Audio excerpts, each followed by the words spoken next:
This video is brought to you by Miniature Market.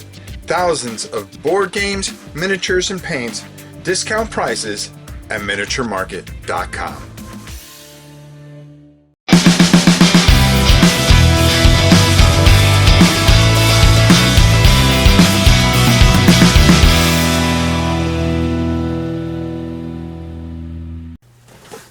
Hey everybody, today we're going to be going back to Gencon 2019.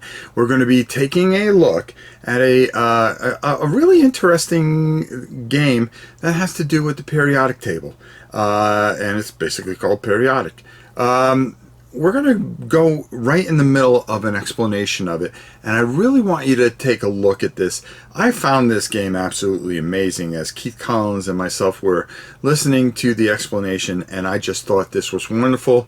Without further ado, let's head back in time to Gencon. The goal of the game is to complete these cards up here. Everyone is working toward the same goal. Let's say you're trying to create table salt. It is made up of sodium and chlorine, which are marked by these little green markers on the board.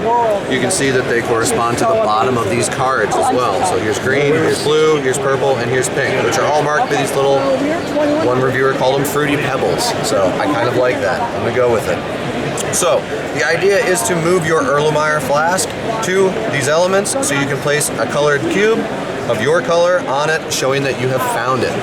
Once you have completed, found all of the elements on the card, it now becomes yours, and it scores points at the end of the game.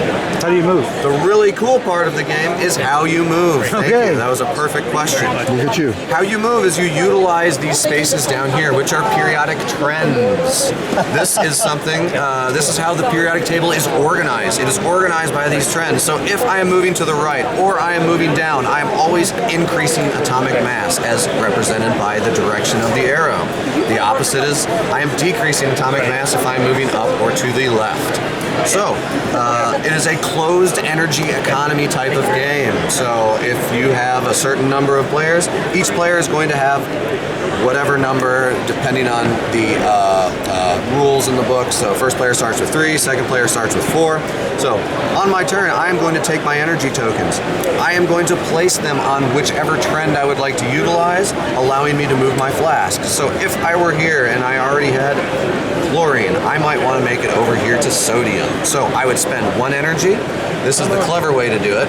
I will spend 1 energy to, let's see, increase atomic number, meaning I can jump the side of the board, ending over here in phosphorus. My next turn, every turn after your first costs 2 energy. So I will spend energy on either one of these up arrows and place it here, and I would move up to sodium and claim sodium. That card is now has both of my elements found. I can claim it, and it will give me 6 points at the end of the game. The cool part is, now my little markers move, so this little marker is going to move over to mercury, this marker will move to bromine, and it'll probably, hopefully, change all of my opponent's goals and what they are trying to do. And they're not all compounds, they're themes based on different elements. Correct, yes, they're not all compounds. Because this is a compound versus this is, we've got room temperature with liquid, you know, of course, liquid hydrogen is about the coldest thing you'll find. Correct.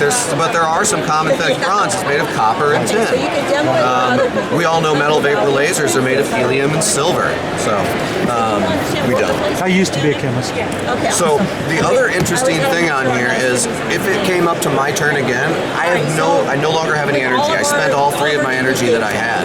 So as my only action that turn, I take energy off of 1 trend, whichever one I decide. Hopefully it's one with a lot of energy, and I use that action 1 time.